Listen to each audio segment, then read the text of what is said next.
All right, I just want to make sure that you can see it. Yeah, everything's good. And for the rest of my presenters, if you could turn your microphones off. Okay. Good morning. For those of you who don't know me, my name is Sydney Ribelin, and my capstone research focuses on media coverage pertaining to the Munich Olympic Massacre. To give a brief background, Munich held a great significance because it was the first time since World War II that the Olympic Games had been held in Germany. Due to their tarnished reputation, because of their role in World War II, Munich was a shocking choice because it was seen as the birthplace of Nazism. In 1936, the Olympic Games were held in Berlin, which was manipulated by Hitler's idea of the perfect Aryan race. Only a few decades before the start of the 1972 Games, Hitler's reign was controlling that part of the world. Germany at this time, in 1972, was looking to open up a new chapter, kind of to rebrand themselves and to show the rest of the world that Germany had rid any trace of Hitler. They dreamed of perfect competition where thousands of athletes were to gather and compete from across the world. Israel was a country that held a great significance during these games because it was the first time that the Olympic Games would be broadcasted over Israeli television. Germany at this time wanted this to be a turning point in their peacemaking relationship with Israel. Media coverage has been seen throughout all of history to persuade and inform the general public of what was going on in the world around them. At this time, the Munich Olympics was being broadcasted worldwide, meaning that the majority of the world was watching. This was the first terrorist attack that had been seen on live television. So to dive deeper into the actual massacre, on September 5th, 1972, 8 members of an Arab Palestinian terrorist organization known as Black September made their way into the Olympic Village and into the Israeli athletic apartments. Due to poor security, these terrorists were easily able to bypass the guards and jump the fence. Armed with rifles and grenades, the terrorists killed 2 Israeli athletes and took 9 hostages. Once it became known that this was a hostage crisis, the world watched in wonder as negotiations were underway. Black September demanded the release of the 250 Arab prisoners being held in Israel and a safe flight out of Germany. If the demands were not met, then the hostages would be killed. This act of terrorism was felt throughout the world. Having been broadcasted over live television, the entire world sat and watched as negotiations began. When news of the hostage crisis hit Israel, the country was at a loss for words, but decided that it was in their best interest that they didn't negotiate with these terrorists. So negotiations fell to West Germany. Negotiations were made between West Germany and the Black September terrorists. The negotiations ended with West Germany agreeing to give safe passage to the terrorists out of Germany. West German officials would accompany these terrorists to an airfield to ensure their safety as well as the release of the hostages. At the airfield, however, things went south. German snipers opened fire, killing both hostages and Black September members. In the end, 11 athletes, 5 terrorists, and 1 police officer were killed. 3 Black September terrorists were imprisoned. So the question that my research focuses on is, what role did the media play in shaping public opinion following the Munich Olympic Massacre, and how did this shape foreign policy? So the thesis that I worked with was worldwide media coverage of the Munich Olympic Massacre influenced the way that people viewed terrorism, which in turn held a significant increase in counterterrorism foreign policies, especially in the United States. So to go into my secondary sources, which really gave me a lot of background knowledge of the actual events that occurred during the Munich Olympic Massacre and kind of how different historians researched what their research had gone into. So starting off with David Clay Large, he wrote the Munich 1972 Tragedy, Terror, and Triumph at the Olympic Games. He is a professor of history at Montana State University, and his book focuses on the athletes that participated in the Munich Olympic events. He argues in his book that the games were continued far too soon and that the athletes should have had the time to react and to express their emotions. He goes into detail on how the attacks came out of the blue and that the world and the main focus at the time should have been the Cold War between the United States and the USSR.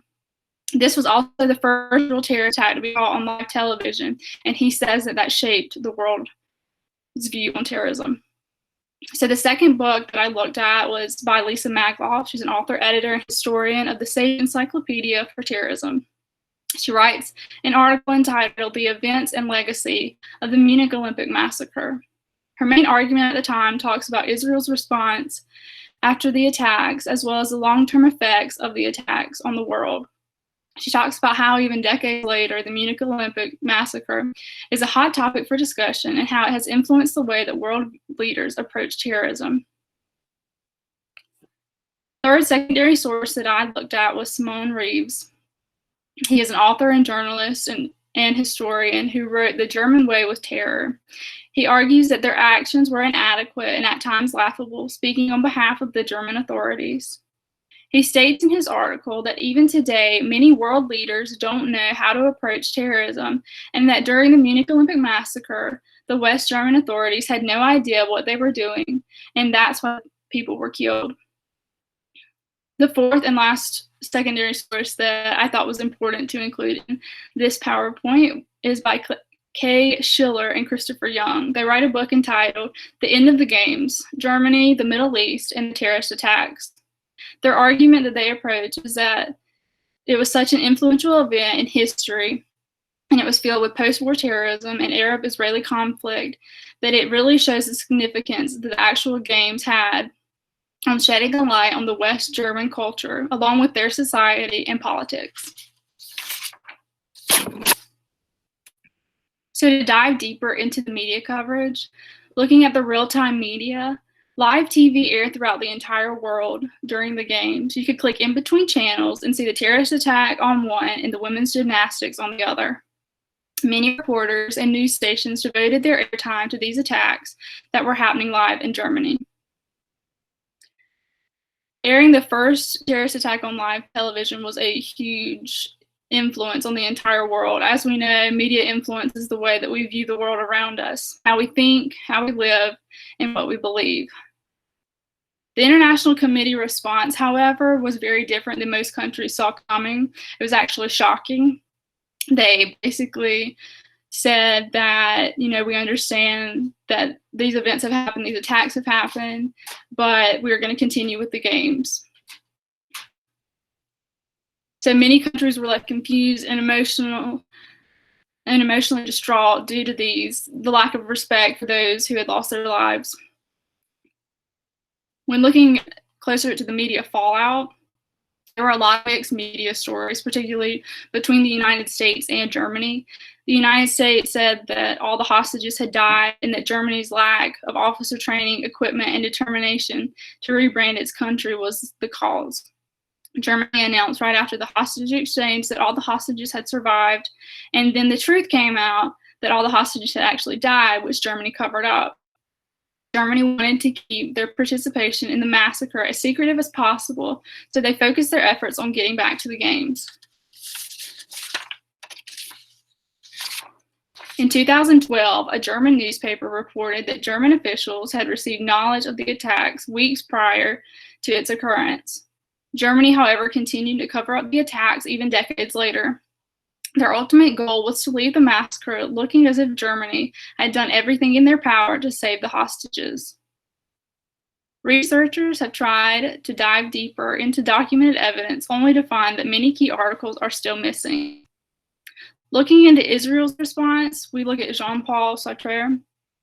Black September felt that they had no other option than to attack on the worldwide television. They felt that this was the best audience for them to get their point across. He kind of shows us a softer side of terrorism, stating that the principle of terrorism is that one must kill, but there are many times when we see airstrikes on the news in which many people are killed, but we don't think twice about it because we assume that our country is always doing the right thing. Looking at policy afterwards, particularly focusing on foreign policy, this was a new form of terrorism that the international community hadn't seen before, so it took them by surprise. it had no borders, and that its targets were unknown. With a lack of regard for life, this new form of terrorism significantly impacted the world when it came to combating this terrorist attack. President Nixon created the Department of Counterterrorism right after the massacre in 1972. Its mission was to promote the U.S. national security by taking a leading role in developing coordinating strategies and approaches to defeat terrorism abroad and securing the counterterrorism cooperation of international partners. This also led to global anti-terrorism campaigns that paved the way for global counterterrorism policies.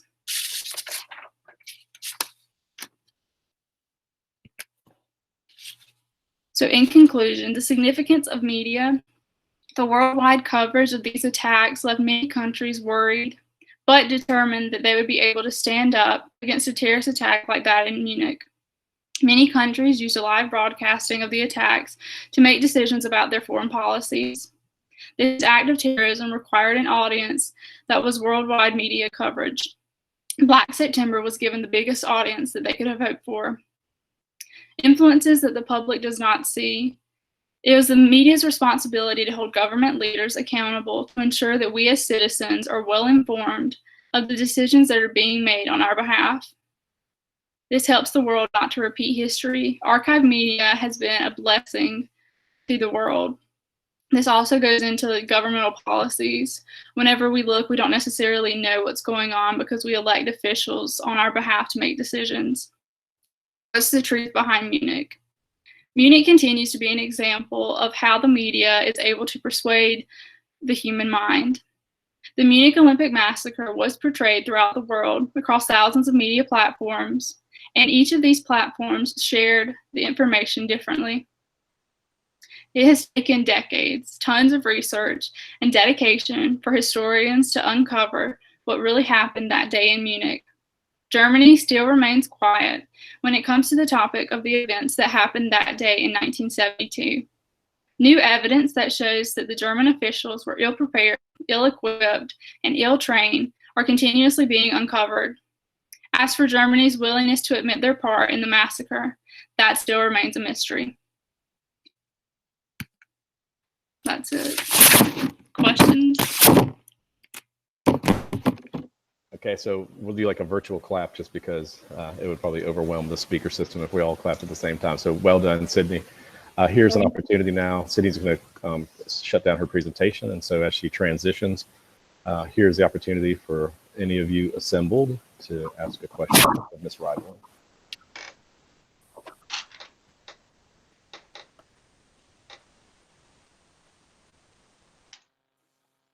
I've got a question, Dr. This Harris. is where I try to let the students. Good. Sorry, go ahead, Dr. Harris. Go ahead. No, you go. Go, Cooper. You head. Okay. Go ahead, Cooper. Sydney, I was just going to ask something that you said like at the very beginning was that when they negotiated a release with the terrorists, and then a bunch of stuff went down at the airport, and that was all not good or whatever. But my question for you is, did that plus the information related to Munich that's come out in the after years, has that generated any kind of like public mistrust of the media in Germany, kind of like we see with Vietnam in the U.S.? Yeah, I would say it has. Obviously, the majority of the primary sources that I looked at were newspaper articles. And so, for instance, the article that I talked about in 2012, when a report came out saying, it was actually a German newspaper, when a report came out saying that, it was Germany's fault, that they could have, negotiated very differently, and that I think that the things that they did, like they were ill-equipped, ill-trained, and they just overall were not prepared for it. It came from a German newspaper. So yeah, I think that definitely it has kind of tarnished their relationship.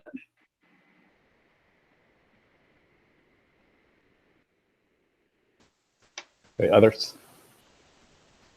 Yeah, I had a quick question. Of course. First of all, thanks, Sydney. That was good. I know you guys are going through a lot of craziness these days, so I'm super impressed that any of you were able to do anything. I know myself, so I'm very proud of that start. what struck me was you said that the Olympics essentially just continued, and they kept showing the Olympics as normal as this was going on. My question is really a sense of how was it being viewed? Does it change in terms of how it was being viewed at the time, as opposed to how people, the media is going to, present things over time later? Does that alter it at the later, or is it similar to the way people are viewing it as things are going on? Is there an actual shift that you see in the response to what's taking place? Yes, I would say yes, there is a response decades later, because at the time, I think most countries were like, seriously, like, you're really going to continue this? But later on, I want to think it was like 30 years later, there was a newspaper article that came out that's saying that, this was best for the world because, this is what the athletes would have wanted for it to have continued. Okay.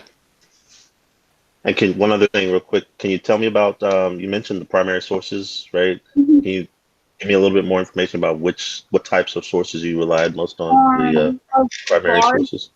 A large majority of my sources were newspaper articles, as well as different speeches from like the International Olympic Committee, from President Nixon at the time, as well as there were a lot of autobiographies that came out later, particularly like with the athletes that had survived.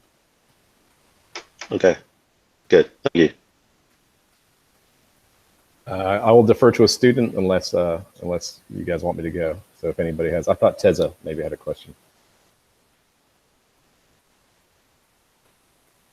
Perhaps. And by the way, welcome, Dr. Vicky. Thank you, guys.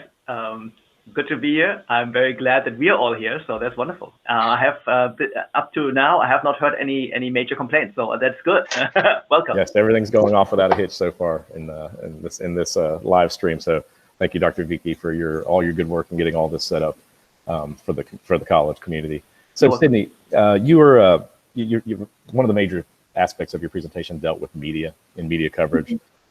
My question mostly, because we live in a different age, right? We live in 2020 where constantly everything's being live streamed into our living rooms. We can pick up our phone, we can read any news report for any newspaper, see things happening live as they're unfolding.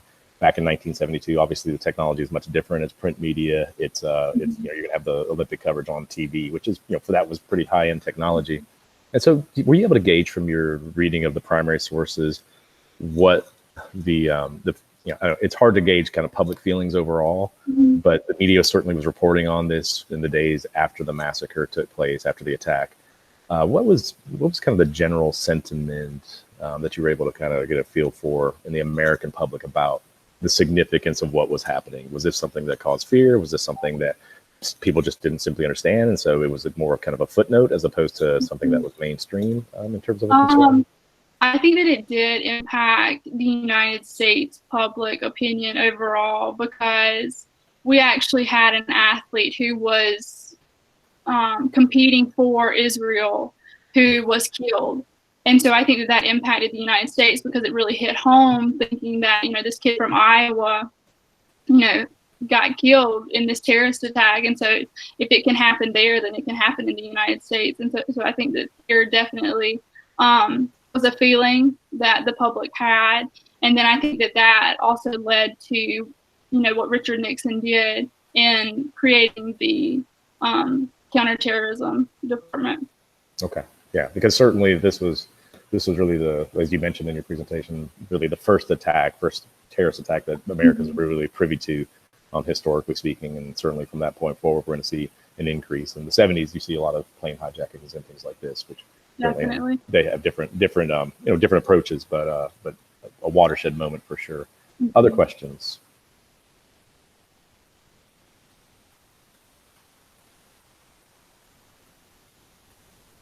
Sydney, what because we did this class on violence and terror, and since we have a couple more minutes, I figured I'd ask you another question. Okay. Because there's a lot of topics, obviously, from the 20th century, and we focused this class mostly on the 20th century. We dealt with different themes like the Algerian Revolution, which we'll hear about a bit later today, generally speaking, the Arab-Israeli conflict. We did talk about Munich. We looked at the troubles in Ireland, which Sarah Myers will be giving a presentation on later. So what drew you to this particular topic? Because there's a lot of things to kind of sort through and figure out and ultimately make that determination. So I guess my question is just what was it that made Munich the topic for you? Well, whenever we first started the class, I was like, oh my gosh, the Holocaust, but that's like overdone, like so much. And so I was taking politics in the media with Dr. Ingram. And so I started researching Munich and the massacre, and then like trying to figure out like what I wanted to do with it. I started talking to Dr. Ingram about it, and he was like, just why don't you like look at the media? And I was like, okay, that's interesting. But I think that like being able to pull in that political science aspect to it, and looking at media coverage, I don't think I could have picked a better topic. Okay, very good. And I guess in a roundabout way, you did indirectly deal with the Holocaust, because as you mentioned in your presentation, it's the first time that Germany held the Olympics since World War II, and it was a big moment for them internationally. And of course, for the fact of the matter that it happens against Israeli athletes on German soil is an interesting dynamic to consider. So, okay. I have a question, if I may. Yeah, and I might have missed that part of your presentation, but if you have spoken to it, then just let me know. The idea of like this terrorism, this new challenge that now states have to somehow address. You, I think, talked about how the Americans went about addressing it. Did you compare this media coverage kind of globally between what the US might actually have been reporting versus what Germany or other states might have been reporting, or was that not part of your presentation? I did look at the United States coverage and Germany's coverage more than I did any other country. And with that, it all changed. The United States basically kept the same idea that Germany was involved in the Munich Olympic massacre, that they did hold a large significance in playing a role in why people died. But throughout the decades, Germany's kind of media coverage has changed, because at the time it was more of trying to cover it up, trying to get back to the games, kind of like pushing it aside. And then decades later, basically people who had just decided to research it in Germany and coming out with, well, yeah, like we were a part of it, but still, like I said earlier, there are documents that are missing that really incriminates German authorities. Mm-hmm. Thank you. Okay, so in winding down, I do want to mention that Sydney has gone to great lengths to get her technology up and running. With all the storms that have been circulating through the southeast in the last couple of weeks, Sydney had some Wi-Fi and internet issues, and so literally yesterday she was moving around, from house to house to try to get the correct internet feed. And so the fact that we have Sydney live and doing very well this morning is a major accomplishment. So thank you, Sydney, for your efforts in that regard.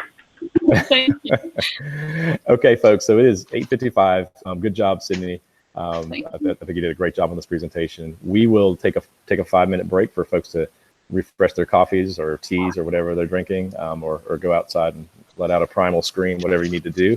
And I will look forward to starting this back up in about 4 minutes with Riley Hemm. So stay tuned.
Okay, Dr. Campbell's back.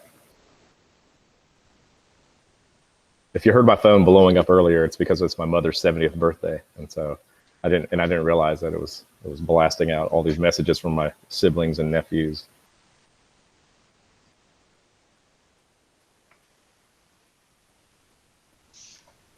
Dr. Harris, how's life in isolation?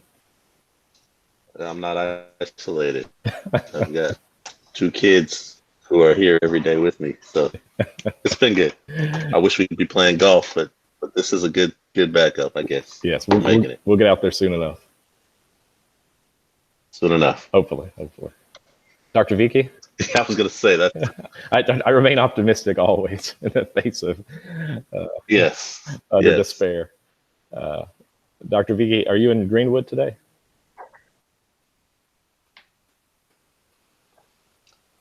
Camera's off and he's muted. Yeah, he must be out. There he is. Okay. So we're back. We're back at the 9 o'clock hour, and all of this is being filmed for posterity's sake. So that's the wonderful thing. And Dr. Vicky, I see that you're able to get my updated live feeds out. So I think what happened was Dr. Vicky ran out and got the coffee and donuts. That's what he's doing. That's where he just came back from. Correct. For everyone. We normally have 3 dozen donuts, but they're all at Dr. Vicky's house today. Yeah, it will be all me. Okay, so I'm going to have Riley go ahead and turn her microphone on. And so speaking of various challenges associated with the live stream Honors Day Symposium, Riley Hemm comes to us from sunny California, and so it is 6 a.m. her time. And as I understand it, she had to kick her parents out of the room because they have the best Wi-Fi hotspot. And so thank you, Riley, for your efforts. I'm going to turn it over. Riley, if you want to go ahead and pull up your PowerPoint. Riley Hemm, she is a senior who will be finishing things up the next week. And so I give you Riley Hemm. Okay. Yes. Is it working?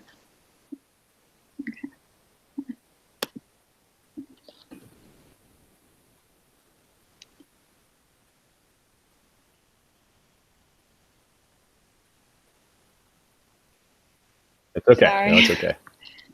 We're at the mercy of the World Wide Web. It'll appear. No worries. There we go. Okay. Well, good morning, everyone. The title of my research is The Sabra and Shatila Massacre, where the guilty are vindicated and the victims prevail against all odds. So as I just said, I did my research on the Sabra and Shatila Massacre. It's a pretty obscure massacre, so I'm sure a lot of you probably haven't heard about it. So I thought I'd start my presentation by giving you a quick introduction into what occurred. Beginning on September 16th, 1982, a Christian Lebanese militia invaded the Palestinian refugee camp of Shatila in the neighborhood of Sabra in Beirut, Lebanon, under the supervision of the Israeli military. Over the course of a day and a half, they massacred 3,500 Palestinian and Lebanese civilians, mostly women, children, and the elderly. This massacre was incredibly devastating at the time, so news of it initially spread globally and is today considered to be one of the worst atrocities in Middle Eastern history. So as I explored this topic more, some of the first questions that came to me were, why was this massacre so brutal, and who was responsible, and why have they not been tried in any official capacity? I wanted to understand in more depth what was different about this massacre compared to maybe other massacres or other events that had happened in the Middle East. What distinguished it? Like, what made it so terrible in comparison to the other massacres? And then as a result of it being so brutal, how come no one has been held responsible for their involvement in the situation? So that's kind of what led my research and led me to my thesis, which is the Israelis, Phalangists, and United States all proved to be complicit in the Sabra and Shatila massacre of 1982. While the evidence is most damning against the Israeli government, they did not act alone. However, none of these parties have been held responsible because the victims, the Palestinian people, have been a historically marginalized group. Due to their perceived inferiority, no legitimate legal body has done what is necessary to obtain justice for them. So basically what I discovered was that the U.S., the Israel, and the Phalangists, who is a Christian Lebanese militia group, were all responsible in varying degrees. However, they've never officially been held responsible because no one thought it was worth trying them. So the first step in my research was looking at secondary sources. I did this to help me gain a better understanding of the overall event, as well as allow these authors to help me guide my own perspective and opinion on the matter.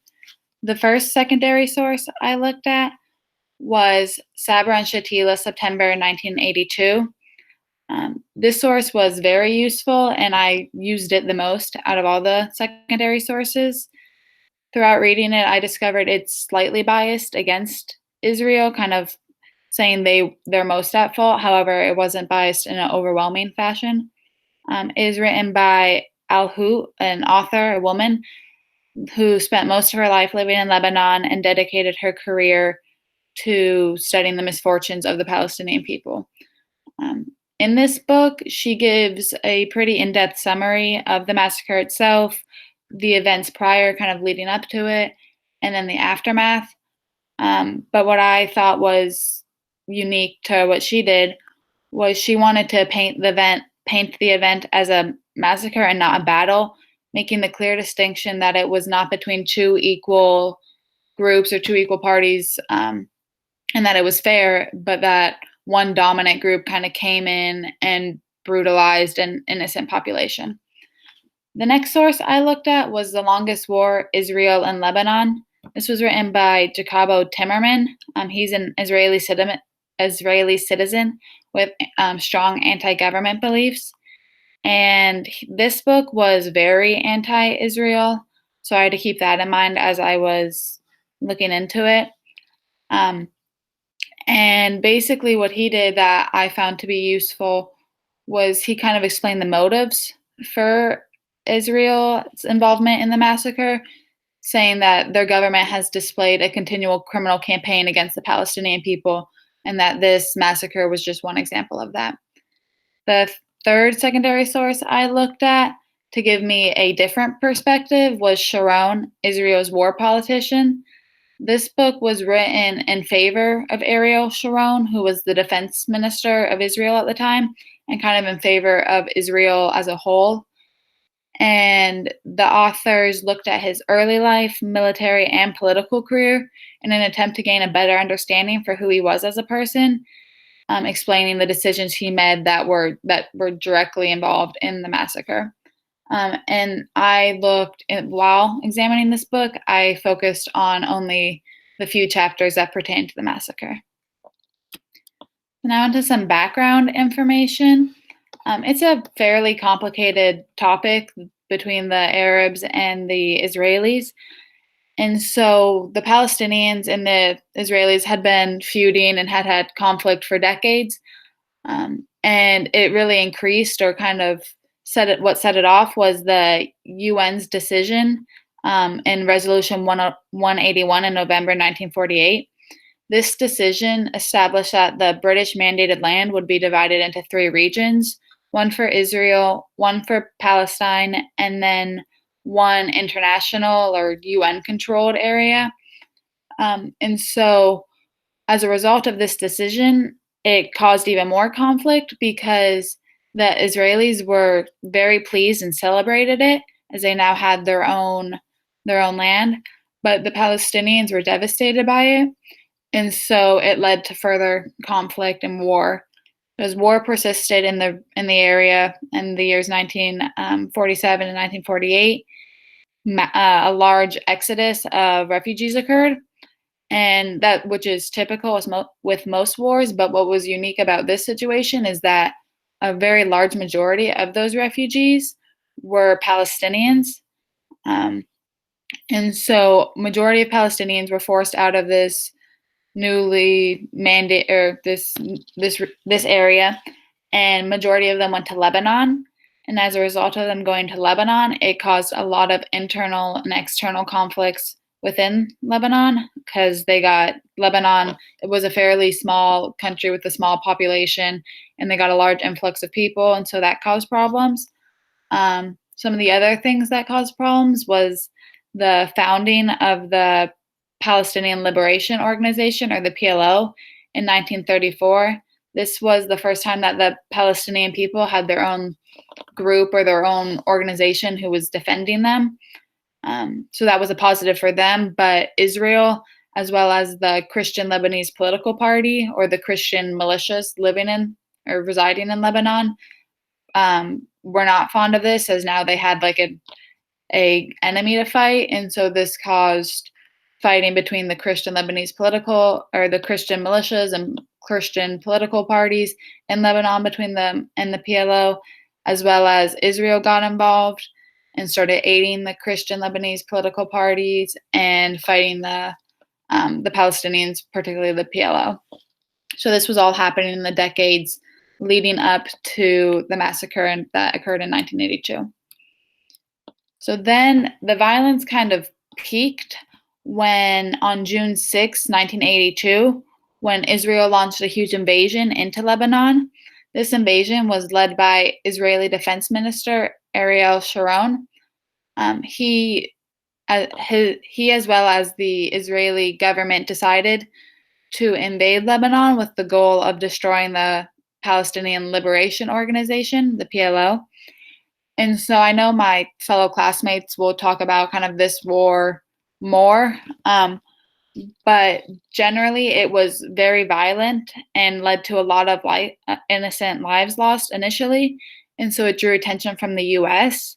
So the United States intervened and negotiated the Habib Agreement. This agreement stated that 14,000 PLO fighters were to evacuate Lebanon, and in return, the U.S. would provide protection for the hundreds of thousands of Palestinian citizens still living in Lebanon. So the U.S., Israel agreed to stop fighting. It was a ceasefire, and Israel agreed to stop fighting as long as all the PLO fighters left, and then the PLO fighters agreed to leave as long as their refugees, their citizens, would be protected by the United States. And so this, it was seen as a good thing at first, and it did work in the sense of it kind of put things on hold and stopped the fighting. But as I'll later discuss, it wasn't as positive as they would have hoped. But it did work. By early September, late August, all the PLO fighters had left Lebanon. And then as a result of them all leaving, about a week later, by September 10th or so, the U.S. and the other nations involved in protecting the civilians also left. But the biggest event that led to the massacre was the assassination of the newly elected president, Bashir Gemayel. He was a member of the Christian Lebanese political party and the Phalangists militia, which I'll talk about later. And his assassination it shocked a lot of people, and it gave Israel the excuse to break the ceasefire and enter Beirut. They said they were entering Beirut because they claimed that still 2,500 PLO soldiers or fighters remained in Beirut, and they also wanted to go in because they thought there would be fighting between the supporters and opposition of Gemayel. And they wanted to prevent that. So they kind of claimed they were peacemakers going in. A couple days later, on September 16th, the massacre happened. So right after the massacre occurred, Israel was the first country to be blamed, as they had always had a kind of conflicts with Palestine. And so they immediately claimed to be innocent and immediately said they were not involved and it was not their fault. In particular, Sharon and Eaton was the chief of staff during the time. Both said Sharon said Israeli occupation was necessary to prevent the Phalange from avenging Gemayel's murder. And then Eaton said something similar, to prevent a Phalangist frenzy of revenge. So they both said that they had to go into Beirut, break the ceasefire, but they were doing it to protect the people. They weren't doing it in an aggressive manner. Sharon, as he was and particularly involved in the situation, felt he was scapegoated by the government and the public, and that he was targeted and blamed for it, and entirely blamed for it. So he thought that was unfair, and so he really had to make an attempt to defend himself, claiming that he was didn't really know what was going on with the massacre, and that he was ignorant to the Phalangist militia going in there, saying Phalangists had gone too far, but that the operation had been terminated and the Phalangist force had been ordered to withdraw. So he didn't know, but once he found out, he intervened to stop it. This will all prove to not entirely be true. Israel was responsible for should have been held accountable and is responsible for the massacre. This is shown through international law, specifically a law that was created at the Geneva Convention in 1948. The law I'm referring to basically says if a country occupies another country, it is their responsibility to protect the civilians living in that newly occupied territory. And Israel did this, but did not protect the citizens. It says the residents of Sabra and Shatila were protected persons, and Israel, as an occupying power, was under a special obligation to prevent the commission of outrageous and barbaric attacks committed against them. So Israel didn't do what they were supposed to do, therefore they are responsible. Furthermore, Sharon should be held accountable as he played a large role in the massacre. This is shown through his history of prejudice against the Palestinian people during both his military and political career. He's infamous for leading the notorious Unit 101 that committed several terrorist attacks against unarmed Palestinians in the 1950s. He also is known to have killed 66 civilians in just one single attack. So he showed in his military career that he was targeting the Palestinians. And then during his political career, this is held to be true, as he was very influential in the decision for Israel to invade Lebanon, and particularly invade Beirut. He really wanted them to do it and was very persuasive to the Israeli prime minister to convince them to enter, as he wanted to target the PLO and specifically and wipe them out of existence was his goals. Also, both Eaton and Sharon were fully aware of everything that was going on from prior to the massacre to during the massacre, despite their accusations that they didn't know. As it is reported that Eaton explicitly told 2 American envoys that Phalangi were bent on revenge and could not be stopped. So he knew what was going on, and he knew they were going to take lives, and he didn't intervene. And then an Israeli reporter, Ron Ben Yisha, said that he had contacted Sharon and warned him about the massacre, and Sharon didn't intervene. He said, "Listen, there are stories about killings and massacres in the camps. Look, we still have time to stop it. Do something about it." He didn't react. So he warned Sharon one of the nights of the massacre was occurring, and Sharon didn't react. So for all those reasons, Israel is responsible. However, they just kind of orchestrated it and allowed it to happen. They didn't actually do the killings. That was the Phalangists, the Christian Lebanese militia group. And so they were involved because they had developed close relationships with Israel, and specifically with Ariel Sharon. And this is shown through Sharon's conversations with the Gemayel family after the massacre. Basically, he went to that family and asked them to use the militia to enter the Palestinian refugee camp and take revenge out on the Palestinians for the assassination of Bashir. He had blamed the Palestinians for what had happened to Bashir, the newly elected president. So he wanted the Phalangist militia group to go into Beirut, or to go into the refugee camps. Their involvement is also demonstrated through several firsthand accounts.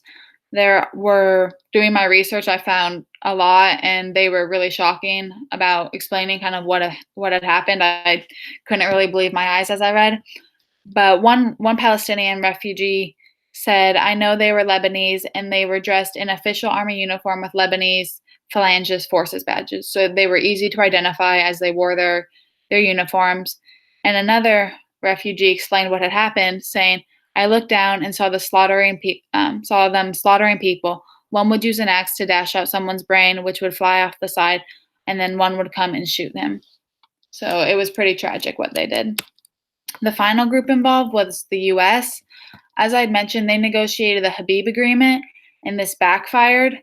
As yes, it did work. It temporarily stopped things, but all it did was put the United States in a position where they made promises, convincing the PLO to leave. And this left, because the PLO left, they left the Palestinian refugees vulnerable, because then the U.S. didn't hold up their end of the promise. They left, and now there was no one to protect them. So I think they intervened and they had good intentions, but in all reality, all they did was, by not holding up their end of the agreement, they left the Palestinian refugees unprotected to let whatever happen to them. So I think that wasn't a positive in the long run. And then also there are reports of Sharon going to the American diplomat Morris Draper, kind of telling him, "We're entering Beirut, we're looking for PLO terrorists, we're doing all these things." And the diplomat didn't really look into it. He just kind of took them at their word and let it happen. So without further investigation, maybe the U.S. could have stopped it if they had looked into it more. However, despite the fact that the U.S., Israel, and the Phalangists all were involved in this massacre, the reason no one's been held accountable is because of the Palestinian situation. They've always been a marginalized group. This is shown through the discrimination against them. A reporter said, right after the massacre, he said the reasons for the massacre were an all-consuming passion on the part of the Israeli government to wipe the Palestinian Liberation Organization in all its forms off the face of the earth. The Israeli government's hatred of the PLO knows no bounds. So they've always been discriminated against. They've been the longest known refugee crisis in world history, according to Libby Powell. And their situation has probably gotten worse since the 1980s or 1950s. The living conditions in the refugee camps are unbearable, overcrowded, unsanitary, no electricity. I mean, the list goes on with the things they have to go through. But despite everything they've been through, they're a resilient people for sure. They still hold on to their identity. They're proud of all the adversity they've faced, and they won't let anyone get in their way. This is shown through the words of Ellen Segal. She was a nurse who actually an American nurse who experienced the massacre firsthand, and then she goes back every year to commemorate the event. And in this last quote, she said, "For some reason, I always have tears in my eyes when I watch the young generation carrying on their tradition. No matter what the Israelis do, they cannot kill a culture." I thought this was very moving and a perfect representation of who these Palestinian people are and what they represent. So in conclusion, Israel, the Phalangists, and the United States were all responsible, but no one has been held accountable because of the Palestinian situation and marginalized status. But despite everything they go through, they prevail. Questions? Okay, Riley, excellent job. That's a very complicated topic. I teach it from time to time, and always I have to really do a lot of prep work to make sure I have all the different factions and all the different groups sorted out. Because as you described, it's a complicated topic, but I thought you did a very good job of distilling it in a way that made a lot of sense. And also for all of those out there in live stream land, friends, fans, and family of Riley Hemm, welcome. I didn't get a chance to welcome you at the onset of this, but we will now turn it over to our panel for questions. I had a question. So I feel like since being a history major, I've learned so much. I feel like in different aspects about just the Arab-Israeli conflict, just holistically. And I just thought it was really unique and interesting that you picked this massacre. So it's kind of like what Dr. Campbell asked Sydney, but what made you choose this specific massacre? Because there's obviously, like you talked about, countless different scenarios that you could have picked, within the course of the 20th century. So why this one? I To be honest, I really didn't know what I wanted to do at first, and it was after a meeting with Dr. Campbell where he suggested it to me. And after he kind of explained what happened, I immediately knew it was what I wanted to do. And I think that was because I was just so amazed that something so terrible could have happened and no one could be held responsible. I just didn't understand how the reasons for that. Like, the worse something is, you think the more you'd be held accountable for it, and that wasn't the case here. So I really wanted to explore it further to understand what circumstances led up to that. Okay, very good, Riley. And good question, Emily. Other questions? I have a question, Dr. Campbell and Riley. So I noticed that your secondary sources, 2 out of 3 of them were sort of from an anti or biased against Israel stance. So I was wondering if you found it difficult to find one that was from the Israeli perspective. Yeah. For my research into the Israeli perspective, I used mostly primary sources to see what like the government officials had said at the time. For most of the secondary sources, it was people from the outside kind of criticizing them. So I didn't really get a good secondary source for that, but the primary sources kind of covered it for me. Okay, very good. Others? I have a quick question. Mm-hmm. Riley, first, good job. Again, very well done. You keep focusing on how nobody was held accountable for what happened, but I'm curious if you get a sense of why we don't even know about this, right? You talked about that at the beginning, that an incident of this scale and scope is not even something that's generally discussed. Even, and ironically, I think Dr. Campbell just said that he teaches this sometimes in his classes, right? So it's not even necessarily part of the general narrative of world history that we often deal with. And this is what, 1982.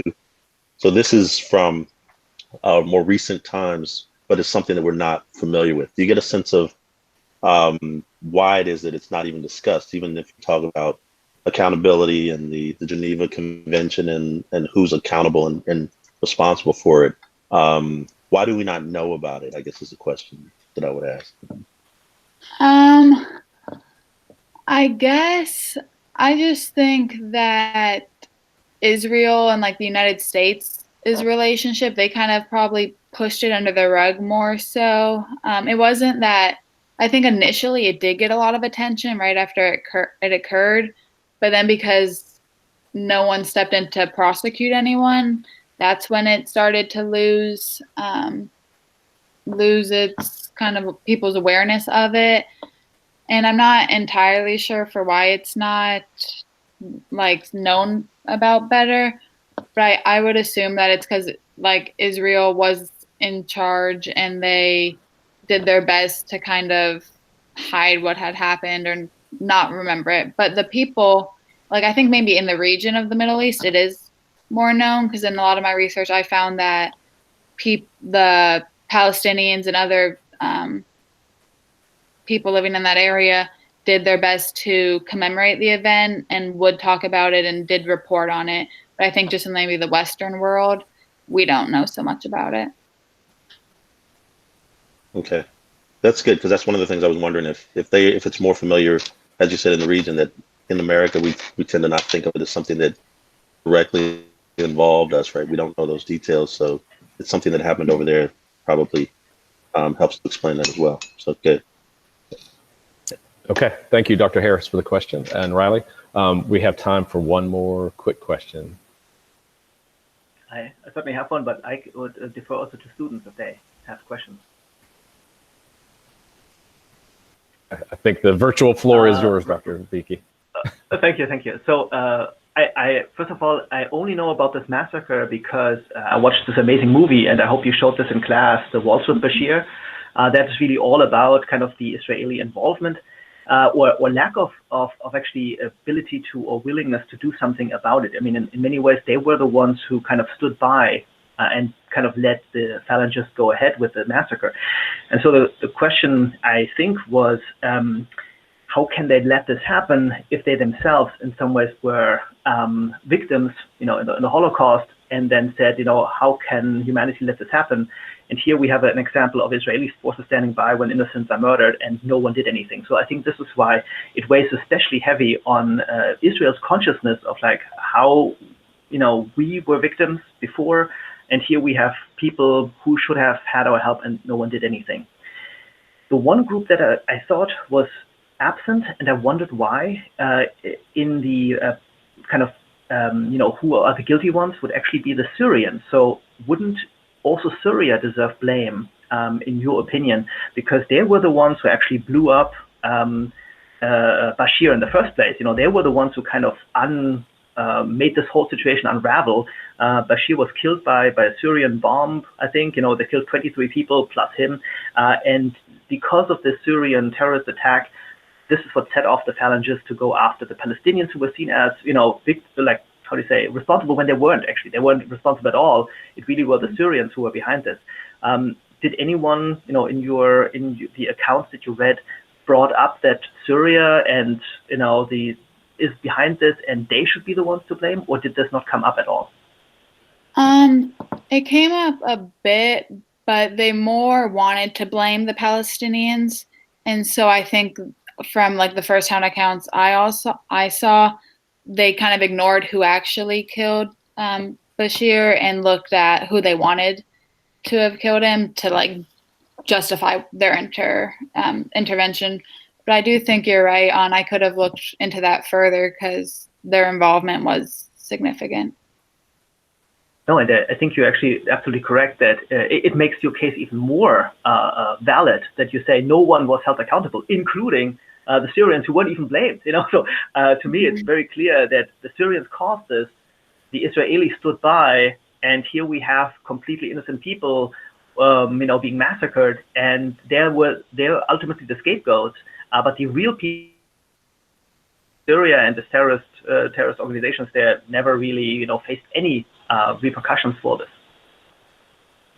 So yeah, first of all, I think this is an excellent topic, and as you rightly explained, extremely complicated with so many players. You have to actually, even within Syria, there are different groups who want different things in Lebanon, and then you have the Lebanese, and then you have the Palestinians, and then you have the Israelis. So it's very, very complicated.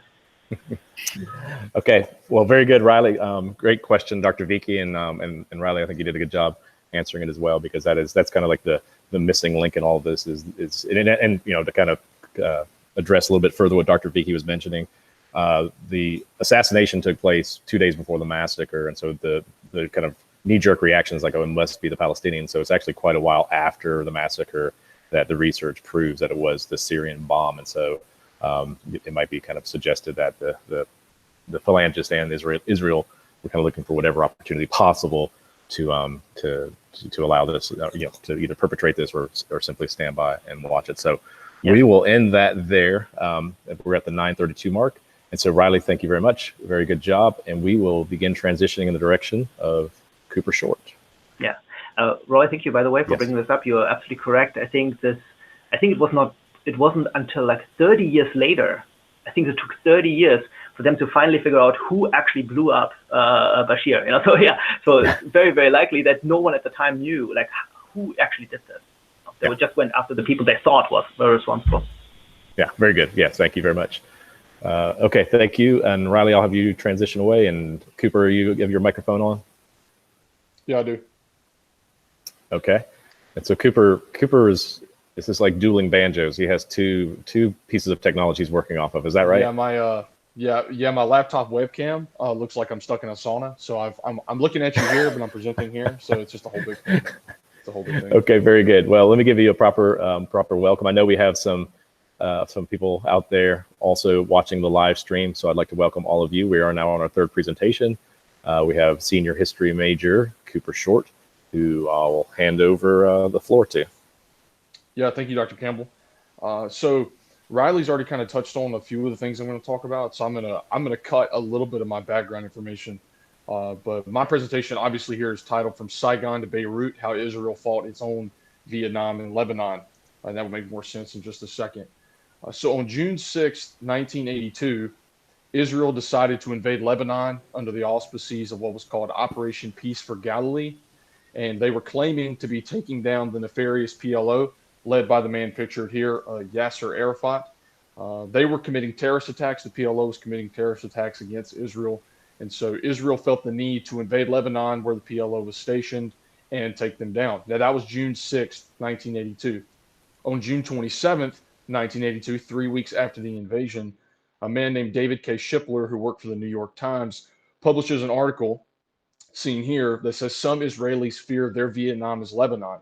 Now, in the article, he basically makes the claim that Lebanon could turn out to be the same thing for Israel that Vietnam is for the U.S., which in 1982 and even in 2020 is a very divisive claim to make.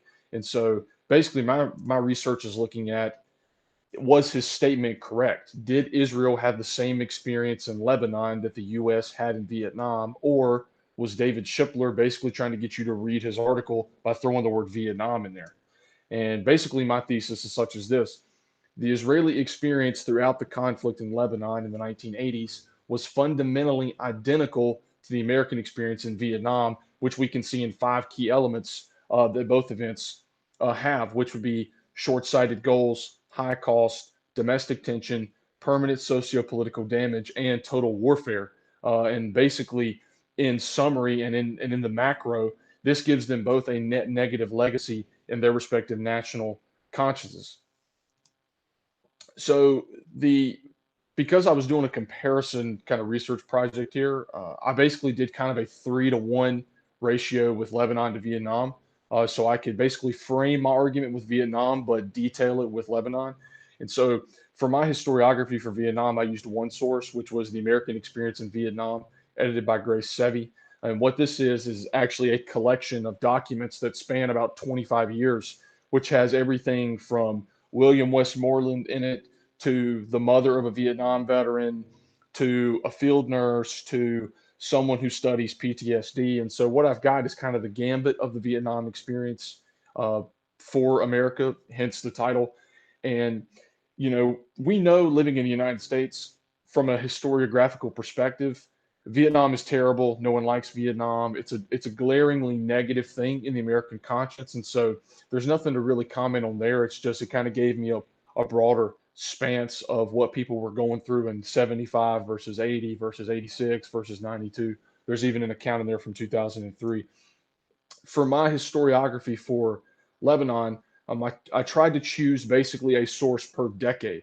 And so what we've got here is Arab Betrayal in Lebanon by George Ball, was written in 1984.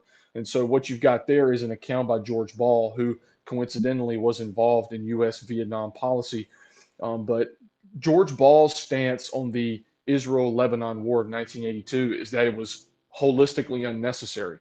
He writes this in 1984. He was directly involved in some of the negotiations done with Israel during the time. And his whole argument is that there's no reason why they invaded. It could have been solved diplomatically. And he's writing this in 1984. So immediately after the fact, before Israel has even left Vietnam or left Lebanon at this point, he's already saying they should not have done this. The next source, The History of the Israeli Army by Ze'ev Schiff. Schiff is a former Israeli war correspondent. This book was written in the mid-90s. His argument is that the invasion of Lebanon was necessary because the PLO was obviously perpetrating terrorist attacks versus Israel. They had no other choice, is basically his stance. So just a mere about 15 years after the fact, they're already claiming the Lebanon war to be necessary, to be one of those things that Israel didn't really want to do, but had to do. Conveniently, he does not mention the massacre of Sabra and Shatila. In this third source by Benny Morris, Righteous Victims, what you get is kind of a two-toned account of basically the whole of Israeli-Palestine conflict. And in his chapter surrounding the Lebanon War of 1982, he kind of paints this picture of it being inevitable. Palestine was picking a fight. Israel had to finish the fight. Nobody is more at fault than the other. It's just one of those accidents of history. So you've got someone who is glaringly negative right up next to the event. And then as time has gone on, the Israeli national conscience and the Palestinian national conscience has kind of come to grips with the fact that this just kind of happened and they couldn't have prevented it. And it was just something that they've just got to live with now as part of their national history. And so in order to draw the comparison of these two historical events, I'm trying to hit the highlights leading up to and then during the event, so you can kind of see the framework and how these fit together. So the only comments I really make on Vietnam, because a lot of us are very familiar with Vietnam, is that what we've got in the aftermath of both the world wars is this big international movement for democracy and decolonization, a lot of which we know lasts until even the 1980s, but nonetheless, people are trying to gain their freedom, gain their independence. A man by the name of Ho Chi Minh from Vietnam wants the same thing for his country. He wants a united and democratic Vietnam. But what happens is that the West gives him the absolute cold shoulder. And so events like that, events like Vietnam defeating Imperial France at the Battle of Dien Bien Phu in 1954, sets Vietnam up to be a war-torn country on communist footing by around 1960, which sends red flags for the U.S. because we are obviously anti-communism by 1960. We see Vietnam as a domino effect country where if they fall to communism, Laos had already fallen, China had already fallen. We see this as a huge problem. And so starting in 1961, the U.S. begins a gradual buildup into Vietnam. They're there officially for 12 to 13 years. They're there even longer for arguably almost 20. And so now, obviously we have this kind of black guy in American history known as the Vietnam War. In Lebanon, what you've got is in this region is obviously now we know it as to be a perpetual turf war between Israel and Palestine. At the end of the 20th century, or the end of the 19th century, a man by the name of Theodor Herzl develops what's called Zionism. And Zionism is basically this idea that ethnic and religious Jews deserve the land in the Middle East that is ordained to them by what the Bible says. So in 1947, on the back of the Holocaust, and in the midst of lots of other things, the UN settles a partition plan, which, as Riley pointed out earlier, divides the region of what was Palestine into three parts, giving basically half to Israel, half to Palestine, and leaving Jerusalem as an international city. This makes Israel a regional power, but what it also leads to is decades and decades and years of war. The PLO was founded in 1964 by Yasser Arafat and a smaller group called Fatah. They basically go to war with Israel. There is the Revolution of 1948. There's the Yom Kippur War. There's just all of these wars. And so by the time we get to 1982, what you've got is Israel versus the Palestinian Liberation Organization, or really Israel versus terrorism. And so the first thing that characterizes both Israel and Vietnam that kind of pulls them together is the element of short-sighted goals. The U.S. was convinced that in Vietnam, they could defeat communism by bombing the place, by sending the Marines, by developing the M16. They thought they could defeat communism by basically just going to war with a group of people who believed in it. We know from historical hindsight, obviously, that was for naught. We realized we couldn't fight in the jungle. We realized the Viet Cong wanted it more than us. And we realized that no amount of napalm could convince people that democracy was the right thing to partake of. The exact same thing happens in the Lebanon War of 1982. Israel is convinced that they can go into Lebanon and basically force feed Israeli existence to the Palestinian Liberation Organization, to the Palestinians in general. They are convinced that they can fight Palestinian nationalism with tanks. And that's a short-sighted goal because they anticipated a much shorter, much smaller, much less violent war. Much like the U.S. and Vietnam is convinced that they could show up and just kind of be there, and the PLO would give up. And obviously, we know from historical hindsight, just like in Vietnam, that was not the case. The second thing that really defines both Vietnam and Lebanon is the element of high cost. Riley covered the Sabra and Shatila massacres. The same kind of thing happened in Vietnam. We have what's called the My Lai massacre. Over 500 men, women, and children are killed by Charlie Company, and no one was ever really prosecuted for that. And it still remains as one of those kind of taboo topics of Vietnam that a lot of people, a lot of historians don't like to really talk about. We know the massacre happened in Sabra and Shatila, so I won't go necessarily back over the details there. But what you've got is those are just kind of examples of some of the things that these wars brought on. They were there to fight for what was a noble cause, but what you get from Vietnam is the My Lai massacre. What you get from the Lebanon War is the Sabra and Shatila massacre. By the time we get to Sabra and Shatila, there are virtually no PLO fighters left in Beirut. And so, as portrayed in the movie Waltz with Bashir, which is what Dr. Vicky was referring to, I'm assuming, just a moment ago, what you've got is, at best, Israel knew and didn't do anything. At worst, they facilitated the massacre of a ton of innocent people. And in kind of a more macro level of cost, Vietnam and Lebanon both ended up resulting in the same amount of military lives lost for the antagonistic power, basically proportional to their national population. So the U.S. lost about 58,000 troops in Vietnam. Israel lost about, I think it was about 1,200 people in the Lebanon war, which proportional to their population is the same percentage of people. And so these two events cost both of these countries a tremendous amount. The third element that kind of defines both events is that of domestic tension. The Vietnam veterans against the war in 1971 marched on Washington. Several 100,000 people showed up to protest the war, all of them, well, most of them being Vietnam veterans. And they were there basically to say, we don't agree with this. We don't think you ought to be there. And it actually almost turned very violent in Washington in 1971. The same thing happened in Tel Aviv after the Sabra and Shatila massacres. 400,000 people descended on Tel Aviv to protest Israel's involvement in Lebanon. And to put that in perspective, 400,000 Israeli people at the time was almost 10% of their national population. So 10% of their country showed up to protest their war effort in Lebanon, deeming it as illegitimate. And the reason that's a problem is because, just like with the Vietnam veterans against the war, the general public are supposed to be the people in Israel who support this war. But they're coming out and saying, we don't think you should be there. This is terrible. We don't agree with this. And that's not good, because Israel went to fight the war in order to protect, supposedly, the Israeli population, which leads me to my next point. The fourth element that kind of defines both events is that of permanent socio-political damage. This famous photograph by Malcolm Brown from 1963 of the monk burning himself in the street, he is burning himself in protest to the South Vietnamese government of Ngo Dinh Diem, and in the aftermath of the Ngo Dinh Diem. And so what you've got is America coming in to say, we're here to fight for South Vietnam. South Vietnam is the exact same government that is leading to Buddhist monks burning themselves in the street. The same thing happens in Lebanon. They're coming in, Israel is coming in to say, hey, we're here to eradicate the PLO. We're here to protect our citizens.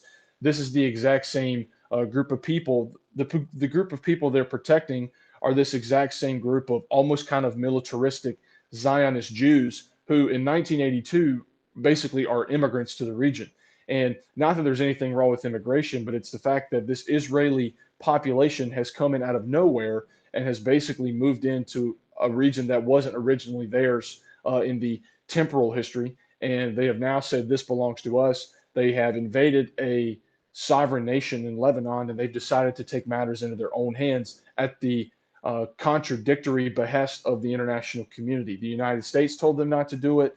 Parts of Lebanon told them not to do it. The Arab powers in the region told them not to do it, and they still come in. And what you see towards the end of the conflict in Lebanon is that it started as the eradication of the PLO, but by about the end of August, the PLO is gone. Israel stays until 1985. So at what point does it become about the PLO, and what then does it become about maintaining land that Israel thinks belongs to them? The fifth and final element that kind of characterizes both events is that of total warfare. In Vietnam, probably the best example of this is Agent Orange. Over 20 million gallons of Agent Orange were sprayed in the Vietnam countryside, resulting in over 4.5 million acres of devastation in Vietnam for vegetation and lasting decades of physical effects of Agent Orange. In Lebanon, probably the most potent example of total warfare is indiscriminate apartment bombings. A guy who used to be an artillery computer analyst for the Israeli Defense Force came out and gave a first-person account to the UK Guardian about 10 years ago, and basically described this whole system where they went through, where they would basically nonchalantly and indiscriminately pick apartment building targets to bomb, not really having any kind of significant intel on whether or not there were PLO fighters in there. So just like in Agent Orange, how they were just spraying it everywhere, trying to kill vegetation, potentially killing innocent civilians and damaging people in the process. When it comes to Lebanon, you've got the Israeli Defense Force indiscriminately bombing apartment complexes, which obviously had innocent men, women, and children in them, at the behest of basically the international community. So in conclusion, what you've got in Vietnam and Lebanon is on the ground, in the facts on the ground, fundamentally speaking, you've got the same event. You've got history repeating itself from the 1960s to 1982. The lasting legacy of both the American experience in Vietnam as well as the Israeli experience in Lebanon is that of an overall historical negative. In Israel, the Lebanon War is seen as basically illegitimate. It's seen as a black eye in their national history, just like Vietnam. In the aftermath of Vietnam, it's changed the way the media works. It's changed the way we view the presidency. It's changed the way we view congressional war powers. It's changed the way we view how the military operates. We compare Afghanistan, Iraq, Mogadishu. We compare all of these things to Vietnam. Likewise, in Israel, everything gets drawn back to 1982. They compare everything to Sabra and Shatila. They compare everything to Massacre Begin. They compare everything to basically Israel's role in Lebanon and how they may or may not have illegitimately invaded a sovereign country. And so that's where I kind of draw the conclusion of my presentation, and just kind of closing thoughts and saying that this topic to me was interesting because what you've got is basically in the wake of Vietnam, you've got another country closely tied with the U.S. basically repeating the same mistakes, which I find to be incredibly ironic almost historically, because they didn't have to do it this way.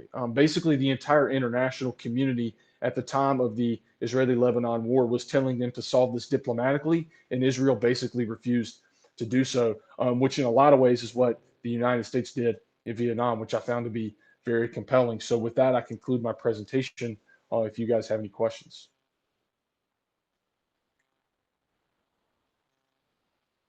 Okay, Cooper. Sorry, I had a technical matter I was tending to. So very well done, very well organized and explained as well. And so I will now open the floor up to questions from our audience.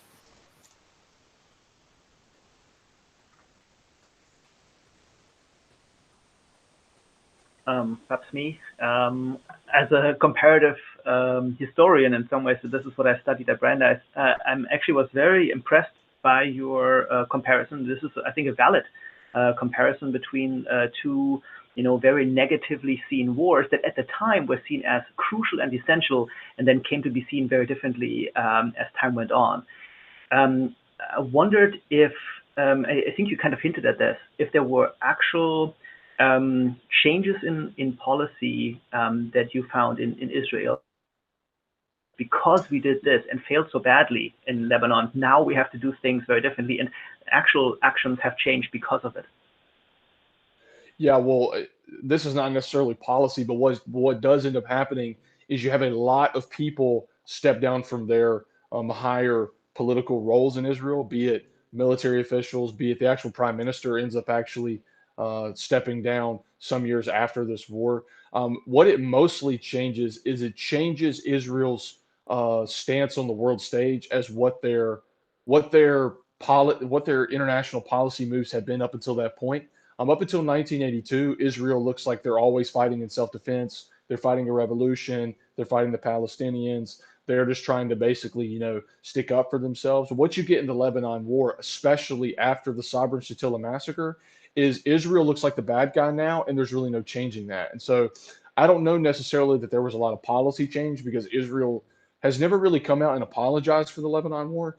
But what it does change is Israel's stance on the world stage, as no one really feels bad for them after this war, because they caused a tremendous amount of damage and a tremendous amount of basically regional heartache, all because basically they wanted to. And it definitely changes the international perception of what Israel is really about in the region. And it clearly, looking at just this incident, is that they want to make a land grab and kind of assert their dominance. An excellent point, especially because it, again, dovetails exactly with what the US's perception is. So the perception, I think, after World War II, and probably even after Korea, but it's very different when you look at Vietnam. It really is clear that the U.S. is seen much more negatively after that war, inside as well as outside. So I think I would fully agree with you. Very good. Okay, thank you for the question, Dr. Vicky, and excellent response, Cooper. Others?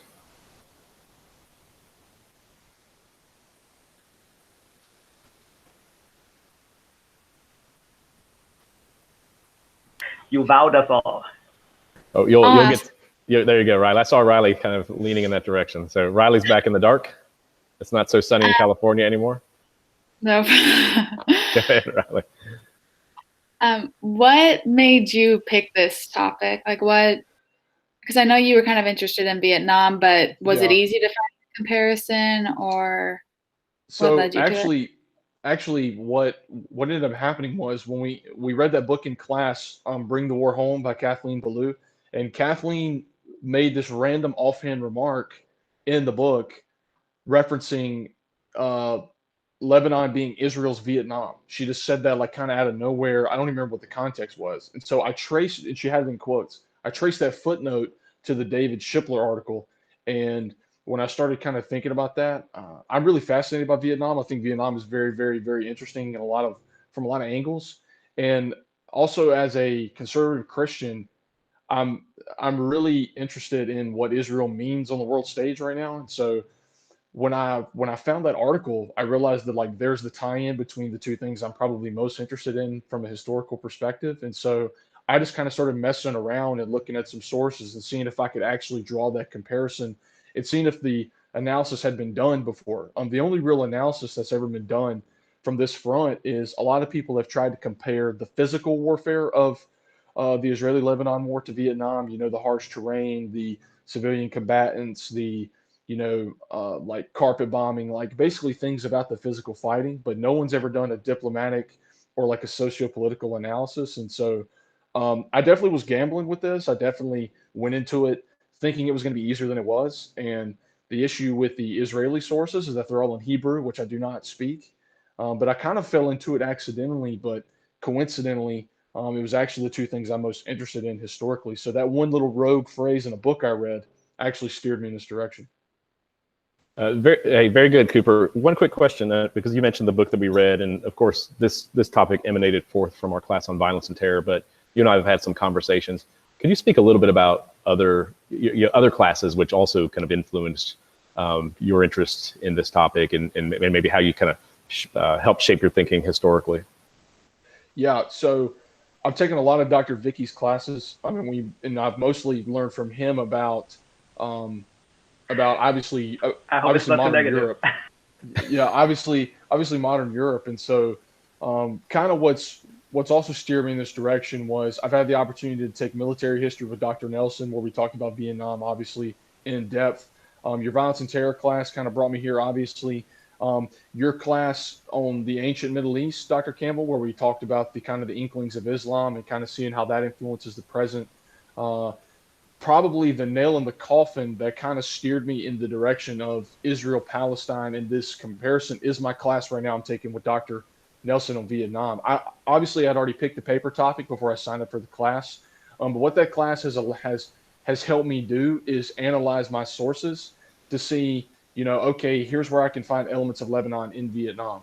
I tried to come at it from the perspective of, okay, here's what I know about Lebanon. Let me find that in Vietnam, rather than coming at it from an American perspective and saying, here's what I know about Vietnam. Let me find that in Lebanon, because I was trying to give Israel a fair shake in the analysis, because I was fully prepared to get to the end of my research and draw the conclusion that they weren't the same. And so I tried to come into it with an open mind. But honestly, I can almost tie every history class I've had back to this topic, because every history class I've had either has to do with Israel or Vietnam. So okay. Yeah, no, excellent. Thank you for sharing that, because I know this is a topic that you became quite passionate about. We have time for one more question.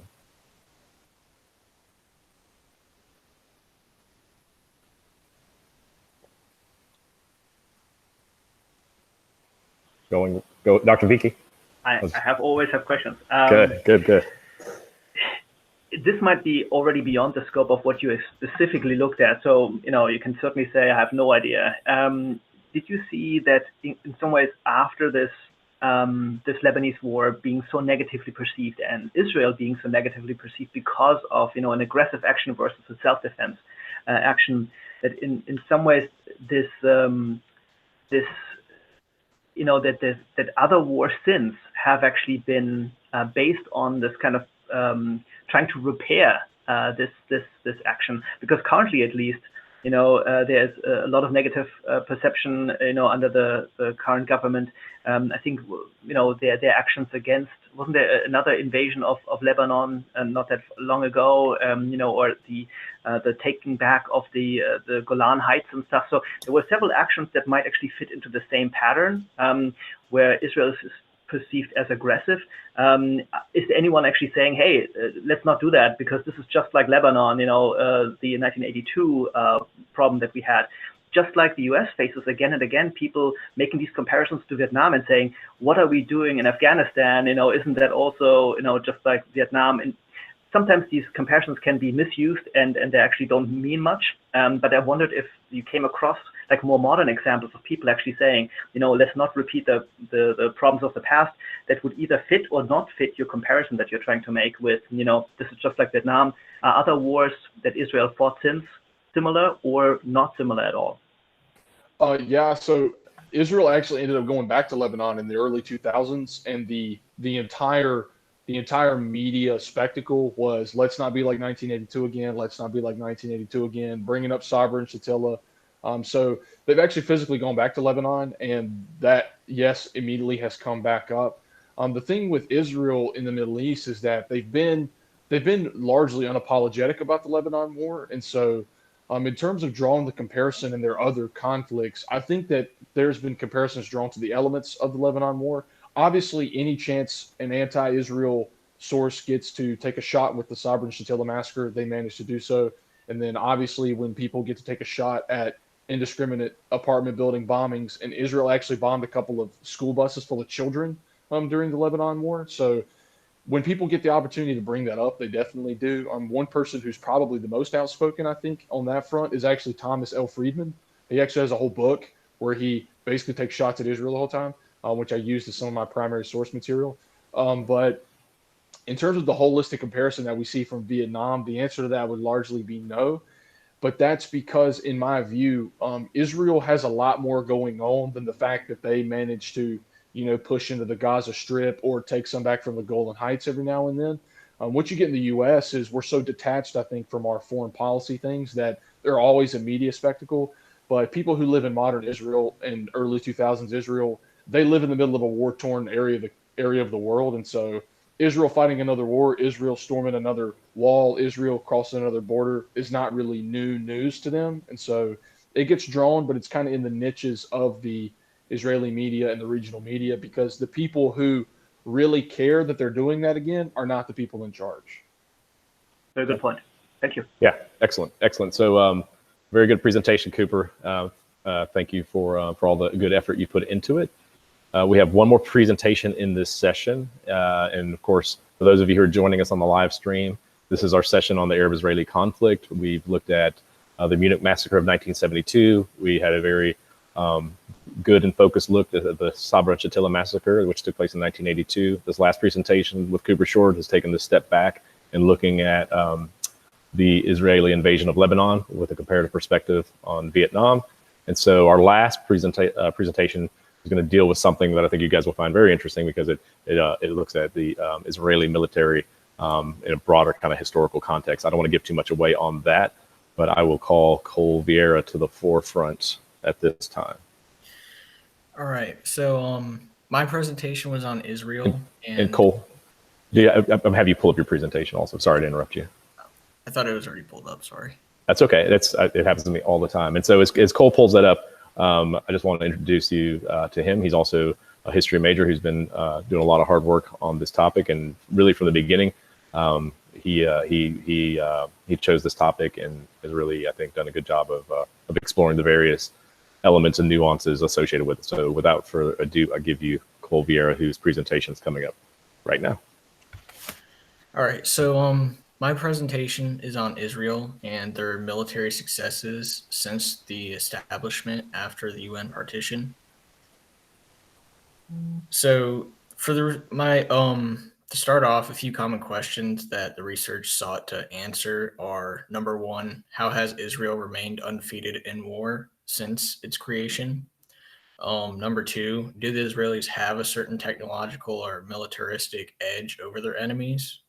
And third, can Israel's victories in war be attributed to certain failures of their enemies, or did they simply outperform them?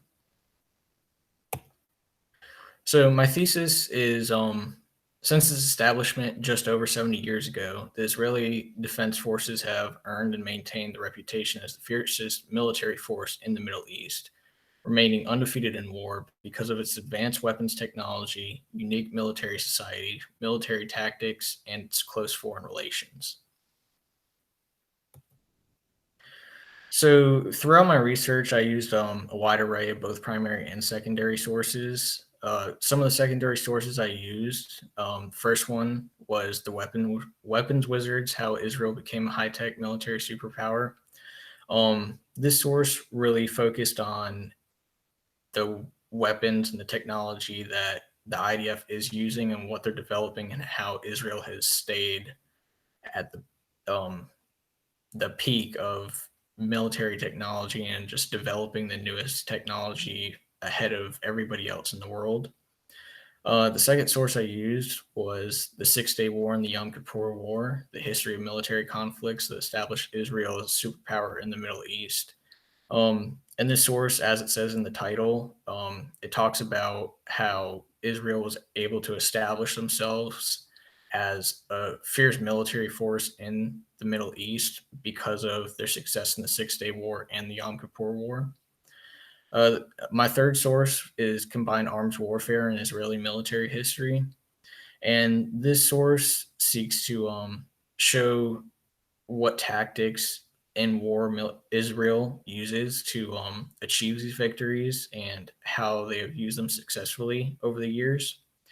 And the last one is 6 Days of War, June 1967, and the Making of the Modern Middle East. And this source shows the 6-Day War in 1967 and how, because of Israel winning this war, they shaped the creation of the modern Middle East.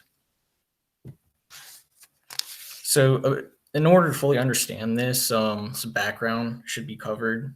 To start off, after the end of World War II, there was a large abundance of Jewish people who were displaced from both the war and the Holocaust. The Allied powers' answer to this was to partition the British territory of Palestine, which was located in the Middle East.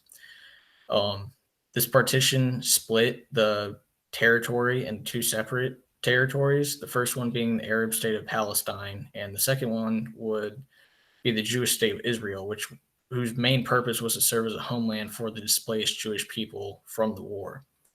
From the very start of this, it was heavily opposed by the Arab majority in the Middle East, because going back to thousands of years ago, they don't recognize Israel, they don't recognize the Jewish faith, and they still don't now. And the issues between these two populations soon erupted into a full-on civil war, which was later called the 1948 Israeli War of Independence. In response to the outbreak of the war, Israel recognized the need for a formal state-supported military, and therefore the Israeli Defense Forces, or IDF, was created.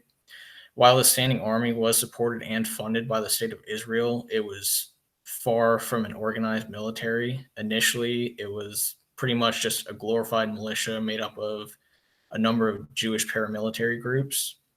While the IDF was severely under-equipped and unorganized, Israel was given a helping hand from the U.S., Great Britain, and France. With the support of these countries, the IDF was able to win the war and therefore establishing themselves as a legitimate country in the Middle East. After that, with the war over, Israel recognized that if they wanted to stay there and they wanted to keep their homeland, they were going to have a well-equipped and well-trained military to defend itself from the hostile neighboring Arab countries.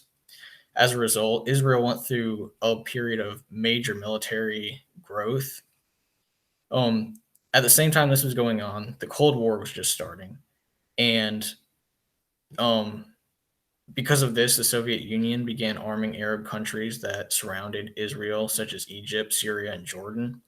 And just as happened in the Cold War, to counteract this, NATO forces began to fully support Israel as a means to fend off any of the further Soviet influence in the Middle East and stop the spread of communism.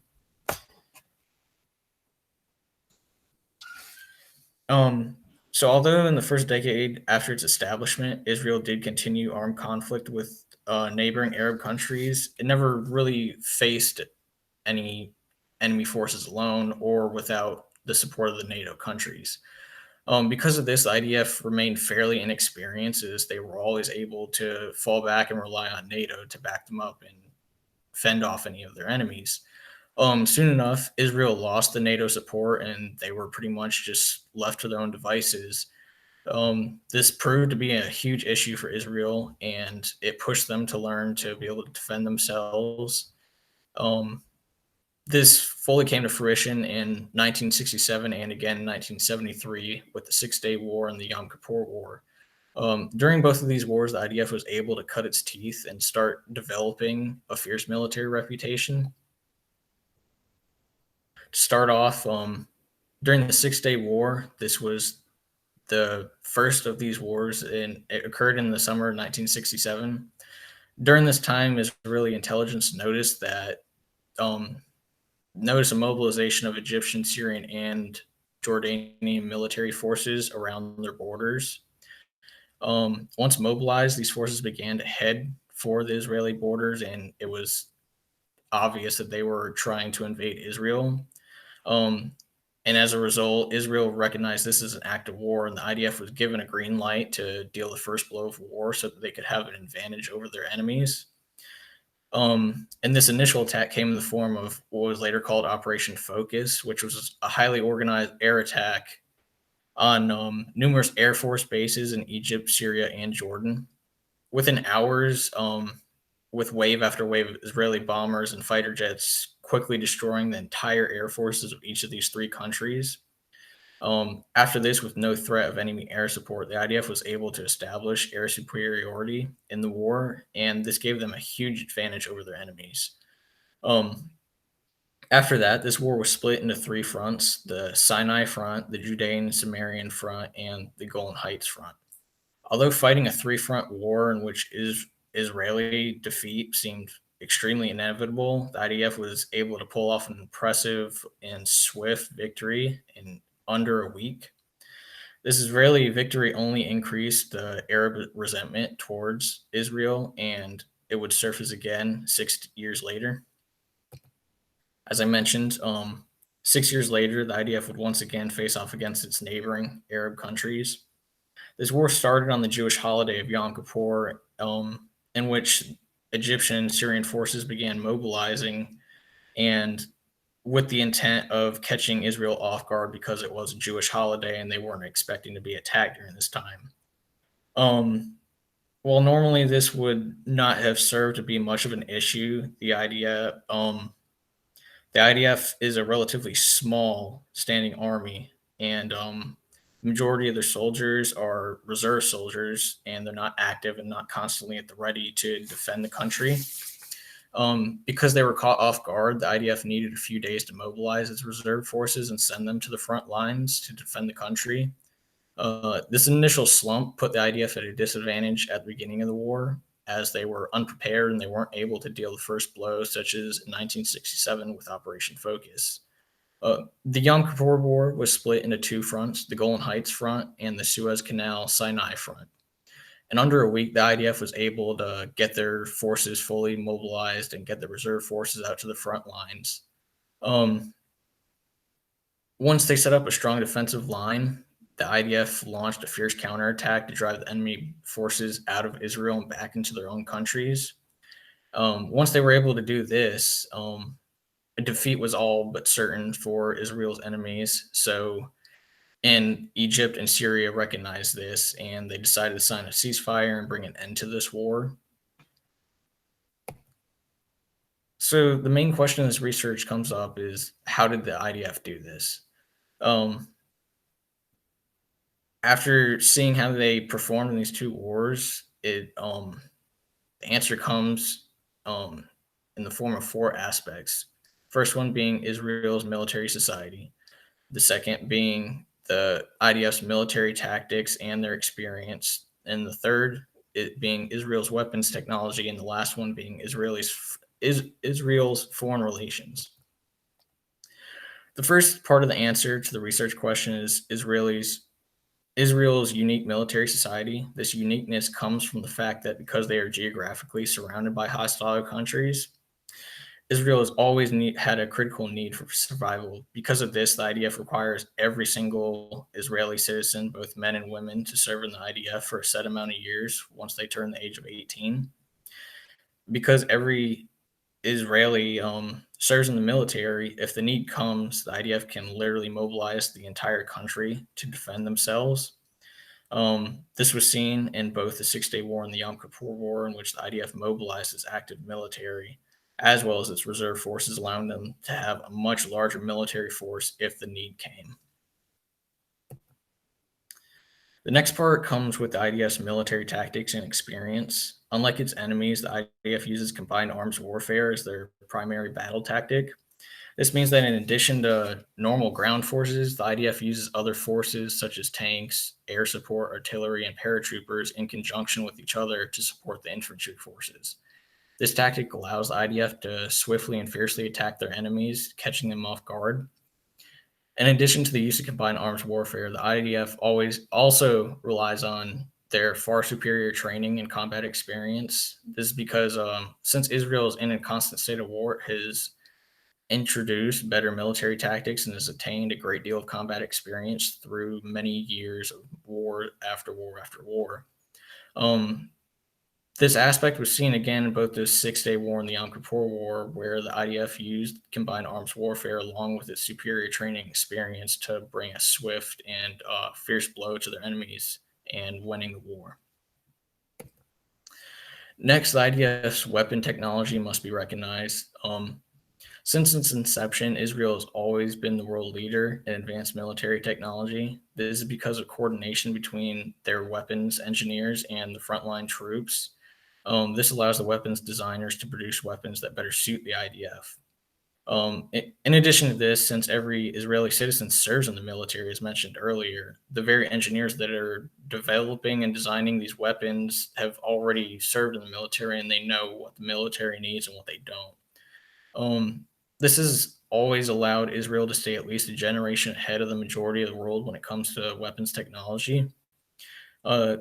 Again, this was seen in both the Six-Day War and the Yom Kippur War, in which the IDF was able to use its far superior weapons to easily defeat its enemies, who were fighting with outdated weapons when compared to that of the IDF.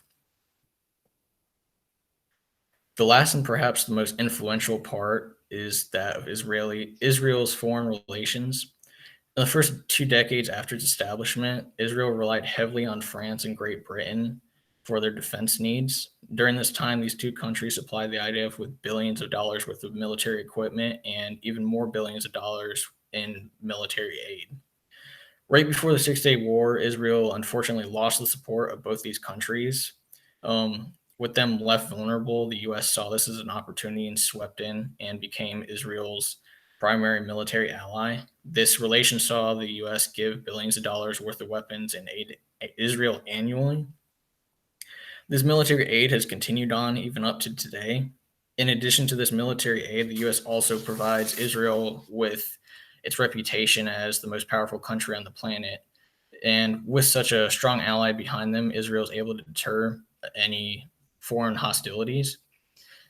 These alliances were crucial for the survival of Israel, as without the support of the NATO countries, the IDF would never have been able to hold off their enemies during both the Six-Day War and the Yom Kippur War. In conclusion, we can see that the IDF has built its reputation on 4 aspects: its military technology, military society, military tactics, and foreign relations. It's also easy to see how these 4 pillars of the IDF's success were used in both the Six-Day War and the Yom Kippur War to attain Israeli victory. Now with all these aspects of the idea presented, the answer is clear as to how Israel's been able to remain such a fierce reputation as the country with the strongest military force in the Middle East. And any questions? Okay, Cole, very good job. Thank you so much. It's a great look at the Israeli military history from 1948 roughly up until the present. I'm sure there's some questions out there, so I will shift it over in the direction of Q&A.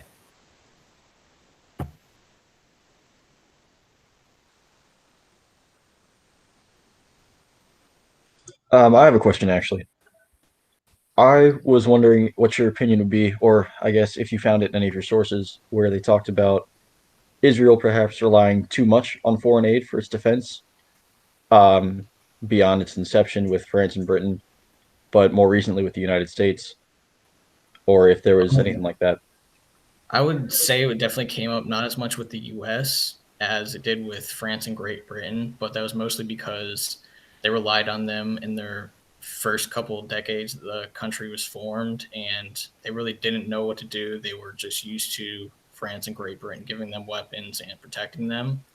And once they lost all that support right before the 6-Day War, they quickly learned how to take care of themselves. And it was just convenient the U.S. came in and became their supporter. So I'm going to pick up, and thank you, Andrew, for that good question. I'm going to pick up on Andrew's question.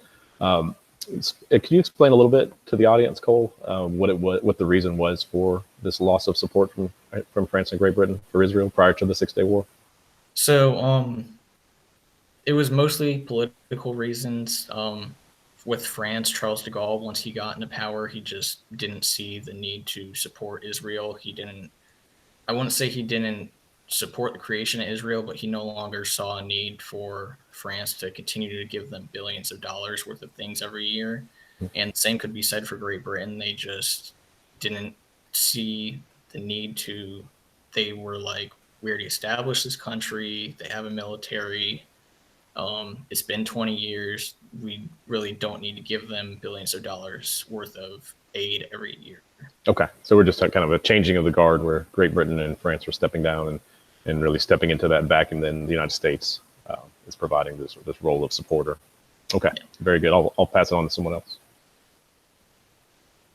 Can I ask, I guess along the same line, I guess the other side of that question, it seems like one of the clear strengths you focus on is the fact that they are getting this foreign support, right? And with the Cold War, do you see a decline in the support for their neighboring states from the Soviets, or is it that as the United States begins to support them, is that more constant, or is there actually a decline in terms of, because one of the advantages you show is in that technology, right? So that's coming primarily from funding.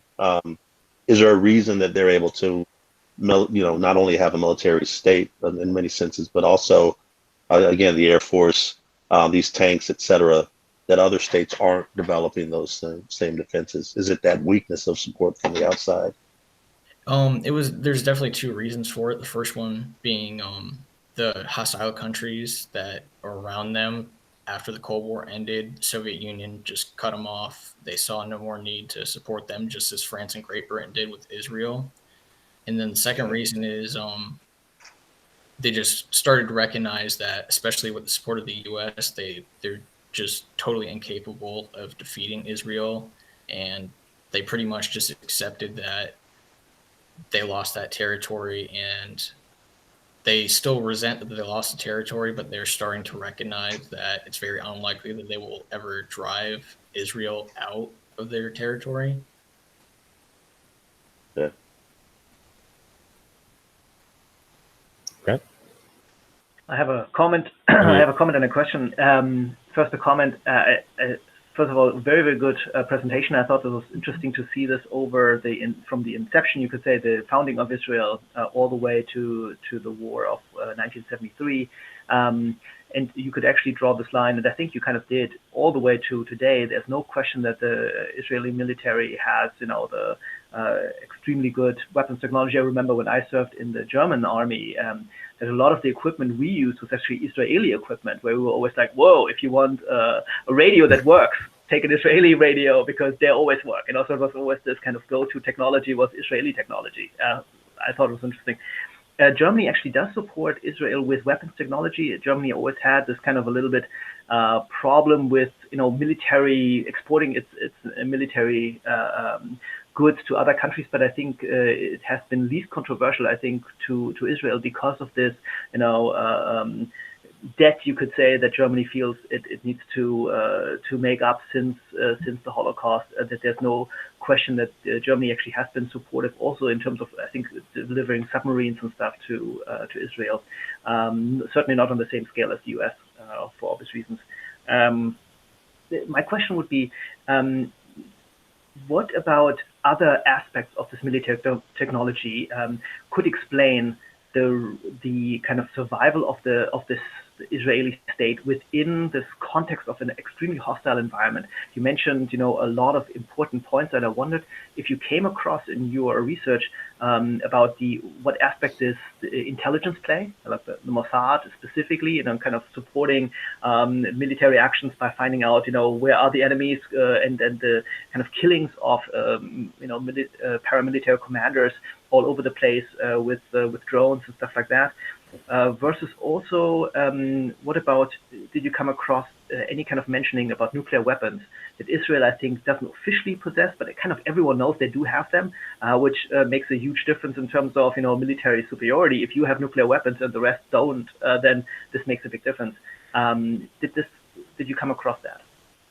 I definitely came across this.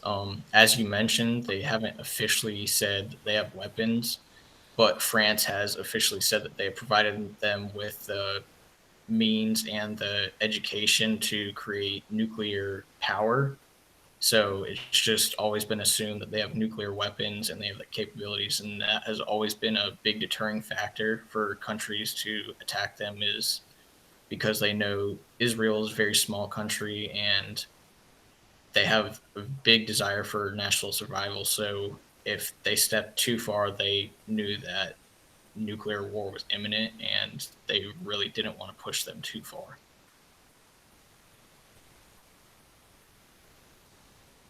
Thank you. Okay. Any final questions for Cole? Yeah, I've got a question for Cole. Go for it, Cooper. Cole, something that your research and mine match up, but like kind of a little bit.